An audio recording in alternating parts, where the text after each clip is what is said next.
राधे श्याम मित्रों, दास दीपक की आप सभी रसिक जनों को प्रेम भरी जय जय श्री राधे। राधे राधे ब्रज वास करा दे। तो दास आपके सामने आज बात करेगा एकादशी की। जी हाँ, जो कि महीने में 2 और साल में 24 आती हैं। तो एकादशी से एक दिन पहले से ही उसका परहेज शुरू हो जाता है। इस बात को समझ लीजिएगा। दास कम शब्दों में आपको ज़्यादा समझाने की कोशिश करेगा और आप भी समझने की कोशिश कीजिएगा।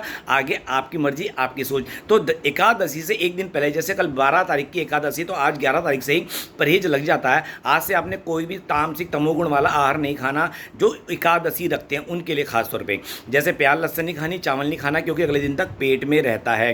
कल सुबह एकादशी है, तो आज ही रात को आप ब्रश कर लीजिए, जो भी आप टूथपेस्ट से करते हैं, क्योंकि अगले दिन नहीं करते एकादशी वाले दिन, उसमें केमिकल होते हैं। और अगर आप रात को करना भूल जाए, अगर सुबह करें तो घर में सेंधा नमक से करेंगे, वो भी उंगली से। ये बात क्लियर होनी चाहिए। आज ही आप तुलसा दल उतार के रख लीजिए। तुलसा माता के बोलिए, हे तुलसा माता जी, मुझे श्री हरि को भोग लगाने की कृपा करके तुलसा दल प्रदान करें। तुलसा दल उतारेंगे तो तरीके से नारायण नारायण बोलकर, नखून से नहीं उतारना, आप तोड़ना कहते हैं, नहीं उतारना। नारायण नारायण कह के तुलसा माता को नारायण नारायण नाम सुना के, क्योंकि वो श्री हरि नारायण की पटरानी, तो पति का नाम सुन के वो आनंद में खुश हो जाती हैं। तो नारायण नारायण कह के तुलसा दल उतार लेने हैं, क्योंकि एकादशी वाले दिन तुलसा मैया का भी एकादशी का उपवास होता है। और अगले दिन द्वादशी के हिसाब से भी तुलसा दल उतार लीजिएगा, क्योंकि द्वादशी को विश्राम करती हैं, इसलिए आप आज ही तुलसा दल उतार के रख लीजिए। तो और बात, मेन खास बात, तुलसा एकादशी वाले दिन तुलसा जी को जल नहीं चढ़ाते ना द्वादशी को, क्योंकि उनका उपवास होता है, वो आराम करती हैं।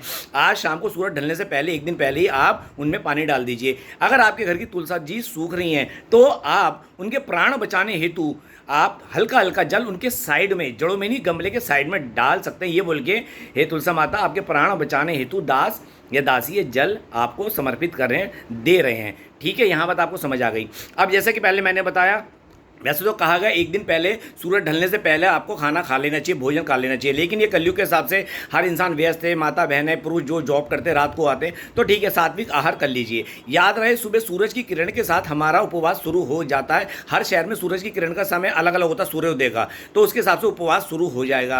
आप सुबह उठिए, नहा धो के प्रभु का सुमिरन कीजिए, संकल्प कीजिए श्री हरि लक्ष्मी नारायण के आगे, जो भी आपके घर में विग्रह है हरि का, कि आज मैं उपवास रख रहा हूँ, प्रभु कृपा करना, ये संकल्प मेरा है, मैं उपवास रख रहा हूँ, इसे आप पूर्ण कराइए। तो बस आप वो संकल्प लीजिए। कल के दिन जितना हो सके आपने उपवास, मतलब उप माने पास, वास माने रहना, किसके, श्री हरि के पास रहना, उनके नाम जप में, कीर्तन में रहना है। और उपवास वाले दिन कोई भी आहार नहीं कहा जाता, नहीं खाया जाता है। आप जो भी लेंगे, कल चाय और कॉफ़ी भी बैन होती, क्योंकि कॉफ़ीन और निकोटिन ड्रग्स होती है। बताना मेरा फ़र्ज़ है, आप पियो ना पियो वो आपकी मर्जी है। मैं क्या करता हूँ, मैं 12 बजे के बाद जल लेता हूँ, सुबह उठ के नहा धो के अपनी खूब माला करता हूँ, क्योंकि कल की कीवी माला का 1000 गुना पॉइंट मिलता है। जैसे हम एक माला रोज करते हैं, 1 पॉइंट मिलता था, लेकिन कल की एकादशी में जो माला करता है उसका 1000 गुना फल मिलता है। तो कल जितना हो सके माला जाप कीजिए। कोई माला नहीं करता है तो अपना भजन कीर्तन कीजिए, भागवत सुनिए, भगवत गीता पढ़िए, जो भी जैसे भी अपने आप को हरि से जोड़ कर रखिए। और जो गुरु शरण में है, तो गुरु के हिसाब से अपनी दिनचर्या कीजिए। सुबह गुरु का आसन पर बैठ के गुरु के मंत्र उच्चारण करके, उसके बाद महामंत्र हरे कृष्ण कृष्ण कृष्ण हरे हरे, हरे राम राम राम हरे हरे, ये आप कहीं भी बैठ के, आप पलंग पे सोफे बैठ के आप दिन भर जपते रह सकते हैं सब। और ये बात समझ आ गई। फिर आपने जो भी भोजन करना, अर्पण फल फ्रूट खाना है। वैसे तो कई लोग तो कुट्टू का, कई सिंघाड़े का, देखो कुट्टू सिंघाड़े का जो होता है वो राशन वाले की दुकान पे चक्की में पीसता है, उसमें ना नॉर्मल आटा भी मिक्स हो जाता है, फिर भी सिंघाड़े का साफ मिल जाता है। उसके पकोड़े, आलू के पकोड़े बना के दही के साथ आप पा सकते हैं, या जो भी आप करते हैं कर सकते हैं। लेकिन कई जगह आप देखते हैं कि समा के चावल को तो आप इग्नोर ही कर दो, भले ही समा के चावल खा लेते हैं, आप उन्हें इग्नोर कीजिए। और अगर खानी पड़े तो वो आपकी मर्जी।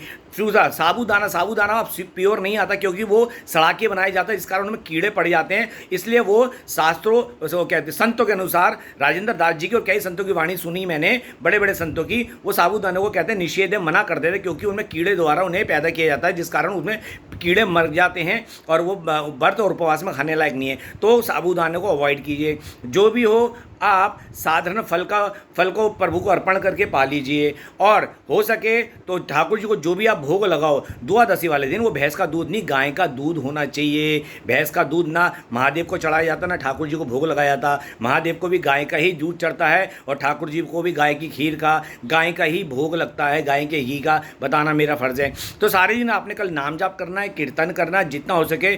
कम बात दुनिया से करनी, क्योंकि बाहर दुनिया में जुड़ोगे तो मन के अंदर विषमता पैदा होगी, मन इधर उधर भागेगा और व्यर्थ की बातों में होते हुए आपका उपवास खंडित हो सकता है। उपवास खाली पेट से नहीं होता, सोच समझ से भी साफ समझ, सोच साफ विचार और साफ धारणा से भी उपवास रखा जाता है। तो इसलिए कल किसी के साथ किसी प्रकार की भारी वार्तालाप ना कीजिएगा। तो ये है एकादशी रखने का सरल तरीका।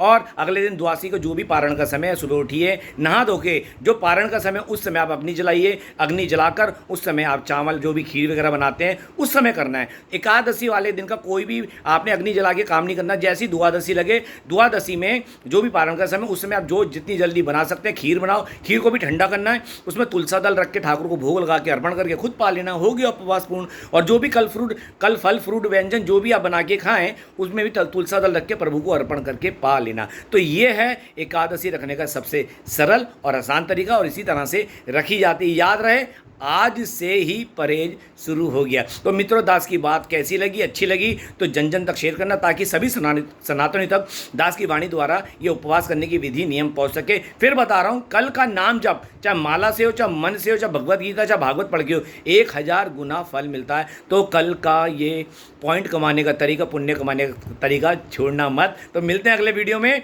और वैसे मैंने निर्जला एकादशी का अपने यूट्यूब चैनल पर डाल दिया। चैनल का नाम है श्री हरि का दास दीपक। इसे कैसे सरलता से रखा जाए आप वहां दे सकते हैं। तो मिलते हैं अगले वीडियो में, तब तक के लिए जय जय श्री राधे। राधे राधे ब्रज वास करा दे। राधे श्याम सीताराम।